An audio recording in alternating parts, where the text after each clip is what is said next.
आज आप देख लें, आज बारिश पड़ी है, हर जगह हरियाली हरियाली है, देखकर कितना दिल खुश हो जाता है। हर जगह हरियाली हरियाली है। कहते हैं कि जो सुबह सुबह उठकर सब्ज़ा देखा करे तो उसकी आंखें अगर कमज़ोर है ना तो उसकी आंखें तरोताज़ा हो जाएगी, उसकी नज़र तेज़ हो जाएगी।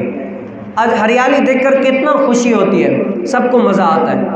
तो यही मिसाल है कि जो लोग अपने दिल में अल्लाह की सच्ची मोहब्बत बसा लेते हैं ना, जिस दिल के अंदर अल्लाह की मोहब्बत बस जाती है उस दिल में भी अल्लाह की ऐसी मोहब्बत बरस जाती है, उसका दिल भी तरोताज़ा हो जाता है। जिस तरह ये घास ये वो सब कुछ, हर सूखे से सूखा बूटा भी जो है ना वो हरियाली हो गया, इसी तरह जिस दिल में अल्लाह की याद होती है, जिस दिल में अल्लाह की मोहब्बत होती है ना, वो हर दम अल्लाह अज़्ज़ व जल की मोहब्बत से ऐसे तरोताज़ा होती है।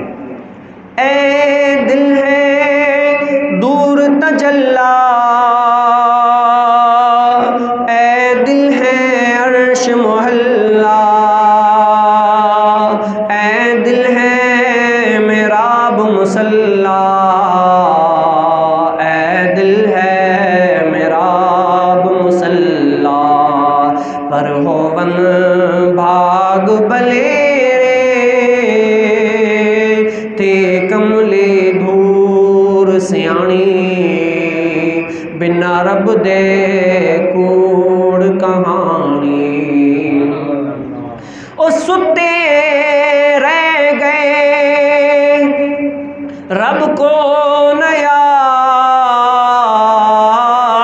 कर सके,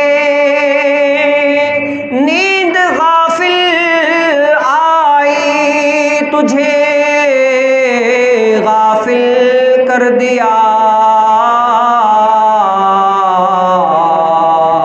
बाबा बुल्ले शाह रहमतुल्लाह ताला अलैह फरमाते हैं कि उठ बुलिया यार मना ले, उठ बुलिया